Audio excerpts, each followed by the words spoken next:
Salve, meus reis e rainhas, ave minhas imperatrices e imperadores. Salvete, anime curiose, ad canalem nostrum historicum bene advenistis. Imagine uma cidade, ou talvez melhor dizer uma aldeia, que se ergueu do nada no meio de um território de colinas repletas de bosques e florestas, campos incultos, pântanos e um grande rio cortando tudo isso no meio.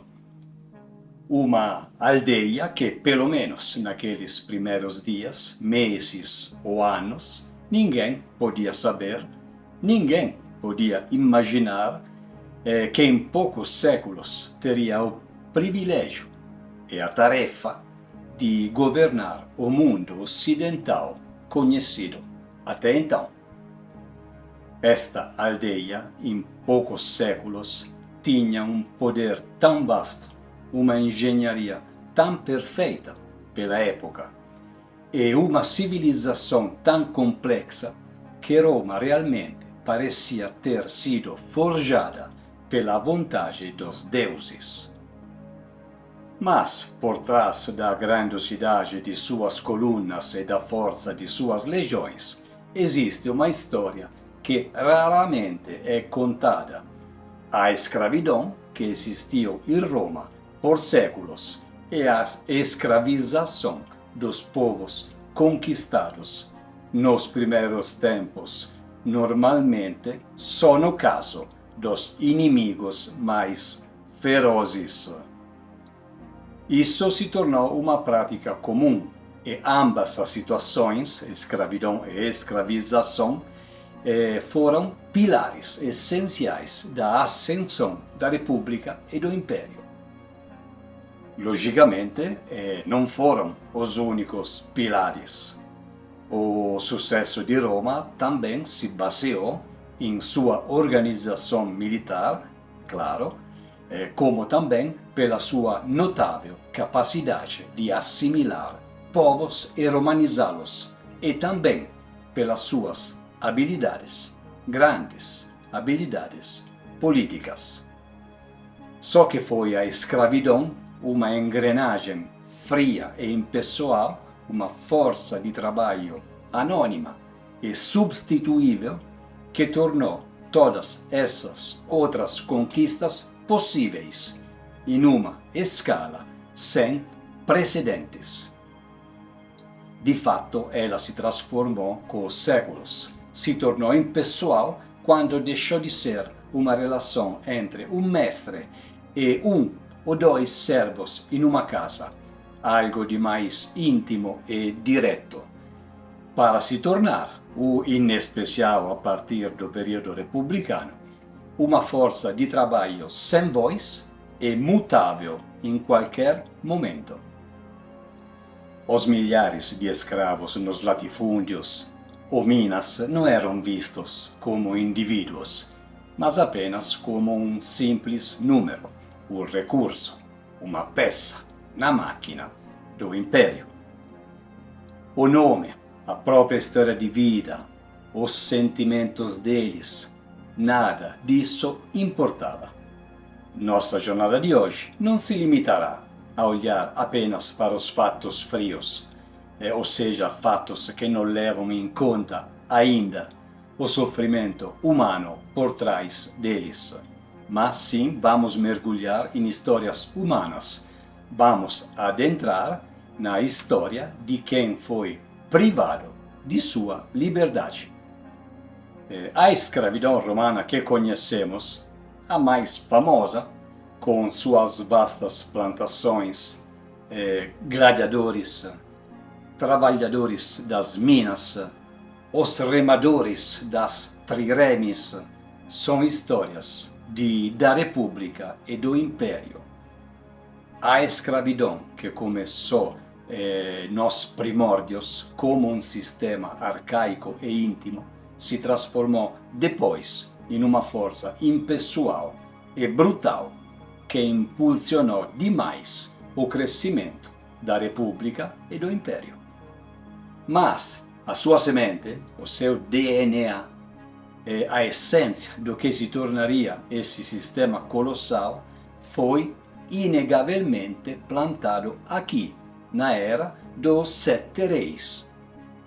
Foram esses primeiros monarcas, de Rômulo a Tarquínio, o Soberbo, que estabeleceram as bases de uma sociedade onde a servidão, em suas diversas formas, já era uma realidade intrínseca, moldando os primeiros passos de Roma rumo ao domínio. O desafio principal para qualquer historiador e, de consequência, para qualquer divulgador é que as nossas fontes, como Tito Livio e Dionísio de Halicarnasso, escreveram séculos depois desses eventos, baseando-se só em lendas ou tradições orais passadas de geração em geração. Portanto, nossa jornada também se tornará quase um exercício de imaginação histórica, de tentar entender uma realidade muito diferente daquela que viria a seguir séculos depois. Dos contratos de dívida aos mercados de escravos, das minas escuras aos palácios luxuosos, vamos desvendar as complexidades, as contradições e o legado de um sistema que, para o bem ou para o mal, moldou a civilização de todo o Ocidente. Vamos ver Roma sob uma nova luz.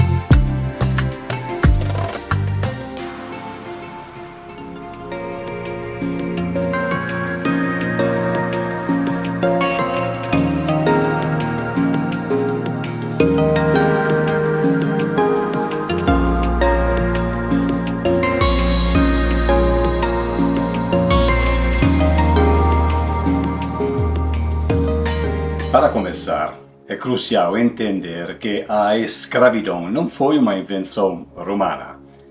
A prática de dominar e escravizar povos e indivíduos já era antiga, tão antiga quanto a própria civilização. Existia no Antigo Egito, na Grécia clássica e nas ricas cidades da Fenícia e de Cartago também. O que Roma fez não foi criar a escravidão, mas sim aperfeiçoá-la, transformando-a em um sistema de exploração massificado e despersonalizado que sustentaria o maior império que o mundo já viu. Quando a maioria das pessoas pensam na escravidão romana, a imagem que vem à mente é de filas de cativos acorrentados, gladiadores lutando até a morte, ou vastos exércitos de trabalhadores nas minas. Mas essa é apenas uma parte da história. Para realmente entender a servidão em Roma, precisamos voltar no tempo, para o seu começo, em uma era quase mítica. Ou seja, voltaremos até o período dos 7 reis. Aqui, durante a época régia, a escravidão não era o motor da economia. Ela era algo muito mais arcaico e íntimo, uma parte intrínseca da vida familiar. Desde o seu nascimento, Roma se distinguia de outras civilizações. A lenda diz que Rômulo, para povoar a sua nova cidade, instituiu um refúgio sagrado, um asylum, para acolher exilados, fugitivos e até mesmo criminosos de outras cidades, de outros lugares. Essa simples decisão estabeleceu um precedente fundamental para o futuro. Roma tinha uma propensão única para a assimilação. Enquanto outros povos construíam muros e reservavam a cidadania para os nascidos em sua própria linhagem, e isso acontecia com frequência até na Idade Média. Roma, no entanto, sempre ofereceu uma via para a inclusão. O lado B dessa filosofia de absorção, sempre tem o lado B, e que se tornou a chave para o seu poder, também moldou a sua escravidão. Nos primeiros séculos, os escravos não eram uma força de trabalho em massa. As famílias romanas raramente possuíam mais de um ou dois. Eles eram, segundo os registros, considerados como parte da família. Uma família que incluía não apenas parentes de sangue, mas também dependentes e servos. Eles viviam sob o poder absoluto do pater familias, o chefe da família, que tinha autoridade legal para fazer o que quisesse com todos os seus membros.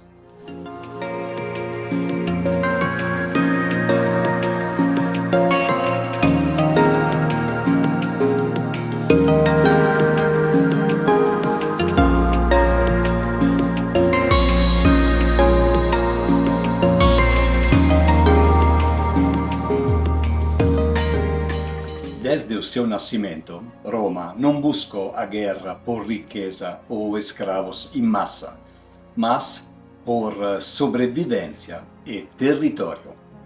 Suas primeiras batalhas contra tribos vizinhas como os sabinos e os veientes eram em pequena escala, e o destino dos vencidos era geralmente diferente. As populações derrotadas não eram enviadas para vastos mercados de escravos em terras distantes. Em vez disso, muitos eram trazidos para a própria cidade, onde podiam ser assimilados à sociedade romana. Suas terras, suas leis e até mesmo suas divindades eram integradas à nova ordem. Aqueles que se tornavam escravos, em geral, não eram tratados como uma massa anônima de cativos, mas como parte do botim de guerra e, frequentemente, se tornavam servos pessoais nas casas dos guerreiros vitoriosos. Sua servidão era um reflexo direto da conquista, uma relação de domínio de pessoa para pessoa, e não um elo em uma cadeia de produção. E a origem desses escravos também era distinta. A Roma Regia não estava envolvida em guerras de conquista em larga escala. Então, a principal fonte de escravidão não eram os prisioneiros de guerra. Em vez disso, a servidão por dívida, conhecida como nexum, era a mais comum. Um cidadão livre, incapaz de saldar uma dívida, podia se tornar um escravo para o seu credor. Para ilustrar essa realidade, pense na história de um pequeno agricultor plebeu na Roma arcaica. Vamos chamá-lo de Lucius. A sua família vive modestamente dos produtos da terra, mas uma colheita ruim, seguida de uma doença que atingiu a sua esposa, o deixa sem opções. Para comprar grãos e o remédio, Lúcio precisa de um empréstimo. Ele se aproxima de um patrício rico, um de seus vizinhos, e assina um contrato. Este contrato não exige as terras de Lúcio como garantia, exige algo muito mais pessoal, ou seja, o próprio Lúcio. Em vez de se tornar uma propriedade, Lúcio se tornava um devedor escravo. Ele não era vendido, menos ainda acorrentado, mas a sua liberdade estava comprometida. Ele devia sua força de trabalho ao patrício, trabalhando em seus campos dia após dia. A grande diferença e o que torna esse período único é que sua servidão não era uma sentença praticamente de morte. As leis de Roma na época regia permitiam que se Lúcio conseguisse com o tempo pagar a dívida, ele poderia recuperar a sua própria liberdade. E se ele morresse antes de pagar totalmente a dívida, a sua família poderia comprar de volta os seus filhos para tirá-los da servidão. Era uma forma de escravidão estranha para nós. Estava mais ligada a um vínculo pessoal e temporário do que a uma condição de propriedade eterna. Um tipo de servidão que não apagava completamente a dignidade, mas que mostrava como, na Roma primitiva, a linha entre a liberdade e a servidão era muitas vezes tênue e por vezes negociável.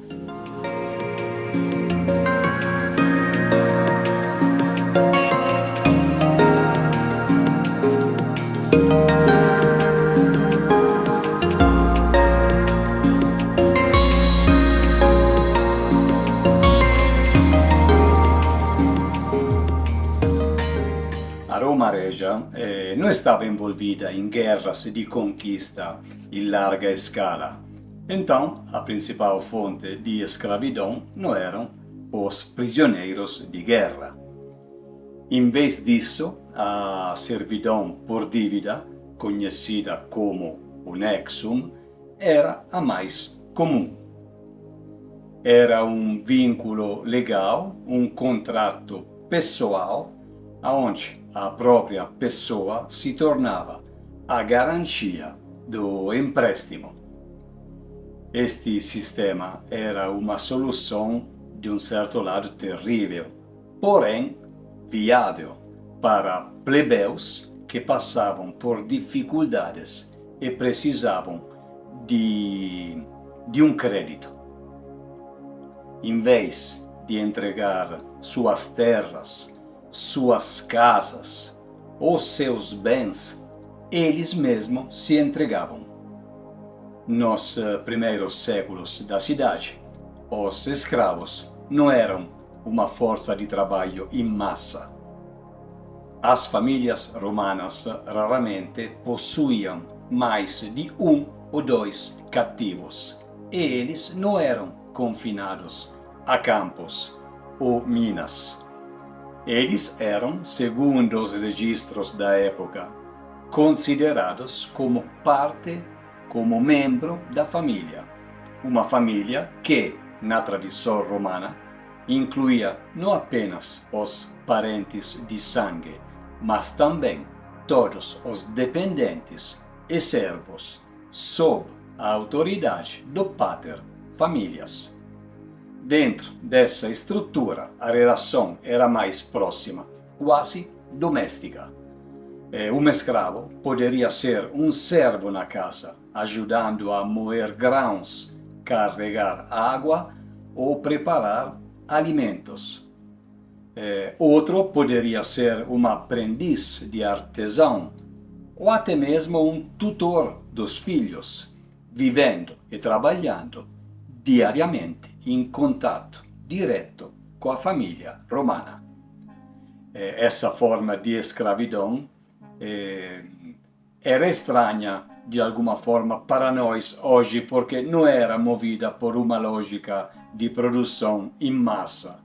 Ela era algo muito mais arcaico, muito mais pessoal, uma parte intrínseca da vida familiar. Essa forma de servidão doméstica foi o primeiro passo na longa história da escravidão romana, um prelúdio para o que viria a seguir. Mas a Roma Regia, focada em sua própria sobrevivência e crescimento limitado, nunca poderia imaginar que essa pequena engrenagem se transformaria em breve tempo em uma máquina brutal e impessoal que governaria o mundo.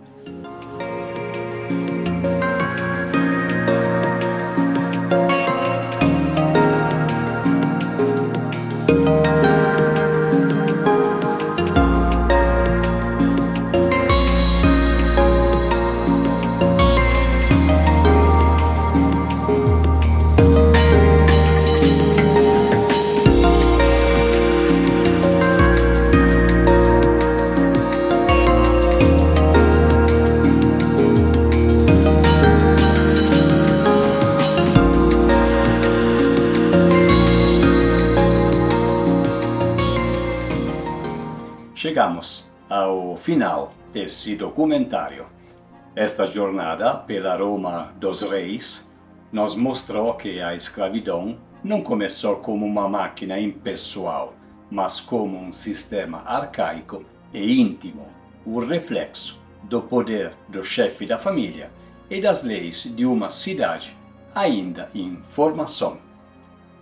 O nexum, ou servidão por dívida, era a sua principal face, uma servidão que ainda guardava a dignidade humana e com a esperança futura de liberdade. Foi um vídeo rápido, se comparado aos outros do canal. Era quase impossível esticá-lo mais um pouco com ulteriores informações, porque, na verdade, em plena época regia, o fenômeno escravidão tinha um tamanho relativamente pequeno. Mas o que acontece quando uma cidade se torna uma poderosa república? E o que acontece quando as pequenas batalhas pelo controle do Lácio dão lugar a campanhas militares por todo o Mediterrâneo e os prisioneiros de guerra se tornam a principal fonte de mão de obra? E é essa história, a história de como Roma se tornou um império de corpos e almas, que exploraremos em outro vídeo futuramente, quando nós conversaremos sobre a escravidão em plena época republicana e imperial. Desvendaremos a história mais brutal da escravidão em Roma, uma história de vastos latifúndios, minas escuras e perigosas e rebeliões épicas. Nós trataremos tudo isso no menor tempo possível. Tenham paciência, chegaremos lá. No entanto, no próximo vídeo faremos uma breve e fascinante pausa, mais uma vez, no mundo das lendas romanas. Mas, desta vez, vamos explorar uma das lendas mais curiosas da história de Roma, que mostra como a cidade era protegida não apenas por seus soldados, mas também pela intervenção dos deuses e de um grupo de aves. Preparem-se para a lenda dos gansos do Capitólio. Não perca este mito romano do quarto século a.C. Ative o sininho, deixe seus comentários. Se quiser, compartilhe o canal. Fique sempre em paz. Vejo você no próximo vídeo animal e ad maiora sempre.